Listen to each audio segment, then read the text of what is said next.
Hi welcome to our channel. మన దేశంలో ఉన్న గుడులలో ఏకశిలా కళాఖండం ఈ శివుని ఆలయం. ఇది ఎక్కడ ఉంది అనుకున్నారా? ఇది మహారాష్ట్రలో ఉంది. ఎల్లోరా గుహలు మీరు వినే ఉంటారు కదా. ఆ ఎల్లోరా గుహల్లో ఉన్నది ఈ కైలాస దేవాలయం. దీని విశిష్టత ఏంటంటే దీనిని ఏకశిలతో నిర్మించిన శివాలయం. ఇది 1250 సంవత్సరాల పురాతనమైనది. ఈ ఆలయం బెసాల్ట్ రాతి ఏకశిలా నిర్మాణం. అందంగా చెక్కిన శిల్పాలు ఈ ఆలయం గోడల నిండా ఉంటాయి. ఎల్లోరాలో 32 గుహలు ఉన్నాయి. కైలాస దేవాలయం 16వ గుహలో ఉంది. ఇది శివుని హిమాలయ నివాసమైన కైలాసాన్ని తలపిస్తుంది. యంత్రాల సహాయం లేకుండా భారీ మొత్తంలో రాయిని తవ్వారు. 1,50,000 నుండి 2,00,000 టన్నుల ఘనశిలను తొలగించాలని నిర్మాణం డిమాండ్ చేసింది. ఈ ఆలయం చుట్టుపక్కల ఉన్న రాతితో సంబంధం లేకుండా ఉంటుంది.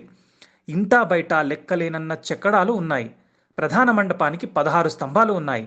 దాని ముందు శివుని ఎద్దు వాహనమైన నంది మండపం ఉంది. ప్రతి వైపు ధ్వజస్తంభం ఉంది. ఆలయ సముదాయంలో 5 వేరువేరు దేవాలయాలున్నాయి. ప్రధాన ఆలయానికి ఇరువైపులా వెలుపల గోడలపై మహాభారతం మరియు రామాయణంలోని దృశ్యాలను వర్ణించే 2 పలకలు ఉన్నాయి.